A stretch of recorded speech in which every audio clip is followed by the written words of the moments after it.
Bir жолку пайдадан алимент алынабы?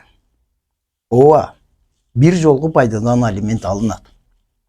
Ошондуктан бир нерсени бардыгыбыз билишибиз керек. Мыйзамда так жазылган, сенде барбы, жокпу, издеп тап деп эле жазылып койгон. Алиментти табышың керек. Таба албасаң, ошо өзүңдүн мүлкүңдүн эсебинен беришиң керек. Демек, ал кирешеси боюнча сен эмнеден тапсаң ал жерде жазылып турат. Тапкан эмгек акысынан же башка кирешелеринен деп. Мыйзамда ошондой жазылган, кирешелердин булактары бардыгы түздөн түз көрсөтүлүп турат. Демек ал сиз бир жолу, мисалы жумуштан кетип атасыз. Кетип атканда сизге 3 айлык компенсация берип атат. Ошонон да алса болот алимент. Демек мындай жагдайларда киреше деп коет. Киреше. Ошонун бардыгынан алынууга жатат. Мыйзам ушундай каралган.